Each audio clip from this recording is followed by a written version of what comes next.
بسم اللہ الرحمن الرحیم۔ السلام علیکم۔ اس ویڈیو میں ہم تفسیر ابن کثیر ضیاء القرآن کو آگے کنٹینیو کریں گے۔ اس سے پہلے اگر آپ نے سبسکرائب نہیں کیا تو سبسکرائب کر لیں اور بیل آئیکن پریس کر دیں۔ تو شروع کرتے ہیں سورہ بقرہ آیت نمبر 283 283۔ وَإِن كُنتُمْ عَلَى سَفَرٍ وَلَمْ تَجِدُوا كَاتِبًا فَرِهَانٌ مَقْبُوضَاتٌ فَإِنْ آمِنَ بَعْضُكُمْ بَعْضًا فَلْيُؤَدِّ الَّذِي اؤْتُمِنَ أَمَانَتَهُ وَلْيَتَّقِ اللَّهَ رَبَّهُ وَلَا تَكْتُمُوا الشَّهَادَةَ وَمَن يَكْتُمْهَا فَإِنَّهُ آثِمٌ قَلْبُهُ وَاللَّهُ بِمَا تَعْمَلُونَ عَلِيمٌ۔ ترجمہ: اور اگر تم سفر میں ہو اور نہ پاؤ کوئی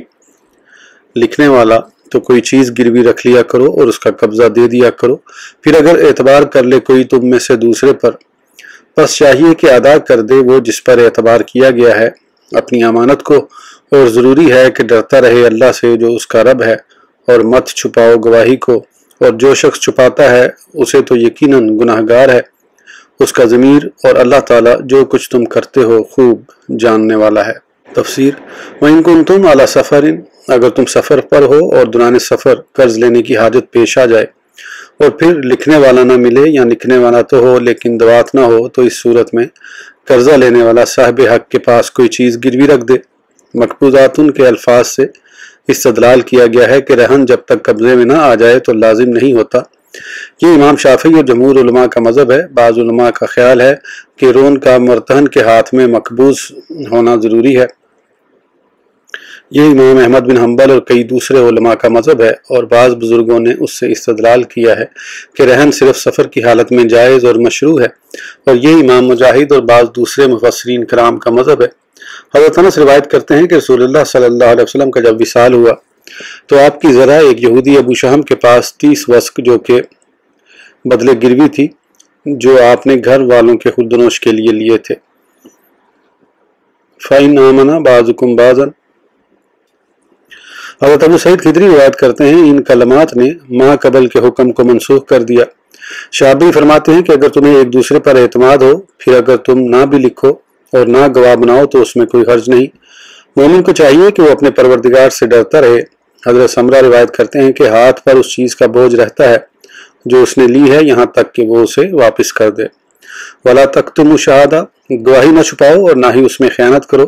جب گواہی دینے کا وقت آئے تو اسے ظاہر کرو، اس سے پہلے ظاہر نہ کرو۔ حضرت عبداللہ بن عباس فرماتے ہیں جھوٹی گواہی گناہ کبیرہ ہے، اسی طرح گواہی کو چھپانا بھی گناہ ہے۔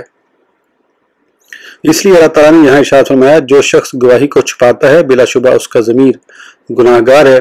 جیسا کہ ایک اور مقام پر اللہ تعالیٰ نے ارشاد فرمایا وَلَا نَكْتُمُ شَهَادَةَ اللَّهِ إِنَّا إِذًا لَّمِنَ الْآثِمِينَ، سورہ مائدہ۔ اور ہم نہیں چھپائیں گے اللہ کی گواہی کو، اگر ہم ایسا کریں تو یقیناً ہم اس پر گناہ گاروں میں شمار ہوں گے۔ اور ایک مقام پر گواہی کی اہمیت کو بیان کرتے ہوئے ارشاد فرمایا یا ایھا الذین آمنوا کونوا قوامین بالقسط، سورہ نساء۔ اے ایمان والو، ہو جاؤ مضبوطی سے قائم رہنے والے انصاف پر، گواہی دینے والے محض اللہ کے لیے،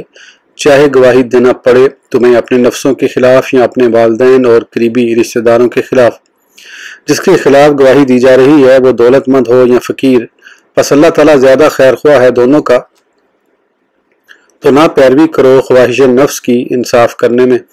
اگر تم خیر پھیر کرو یا منہ موڑو، بے شک اللہ تعالیٰ جو کچھ تم کرتے ہو اس سے اچھی طرح باخبر ہے۔ سورہ بقرہ آیت نمبر 284 284۔ للہ ما فی السماوات وما فی الارض وَإِن تُبْدُوا مَا فِي أَنفُسِكُمْ أَوْ تُخْفُوهُ يُحَاسِبْكُم بِهِ اللَّهُ فَيَغْفِرُ لِمَن يَشَاءُ وَيُعَذِّبُ مَن يَشَاءُ وَاللَّهُ عَلَى كُلِّ شَيْءٍ قَدِيرٌ۔ ترجمہ: اللہ تعالیٰ ہی کا ہے جو کچھ آسمانوں میں ہے اور جو کچھ زمین میں ہے، اور اگر تم ظاہر کرو جو کچھ تمہارے دلوں میں ہے یا تم اسے چھپائے رہو، حساب لے گا تم سے اس کا اللہ تعالیٰ، پھر بخش دے گا جسے چاہے گا اور عذاب دے گا جسے چاہے گا، اور اللہ تعالیٰ ہر چیز پر قادر ہے۔ تفسیر: للہ ما فی السماوات وما فی الارض، یہاں اللہ تعالیٰ نے بیان فرمایا ہے وہ زمین و آسمان اور ان میں پائی جانے والی ہر چیز کا مالک ہے، اس پر کوئی چیز مخفی نہیں، وہ ہر چیز کو جانتا ہے، خواہ وہ کتنی ہی پوشیدہ کیوں نہ ہو۔ اور یہ بھی بیان فرمایا ہے کہ وہ اپنے بندوں کا محاسبہ فرمائے گا اور ان کے تمام ظاہری و باطنی افعال و اعمال کا حساب لے گا،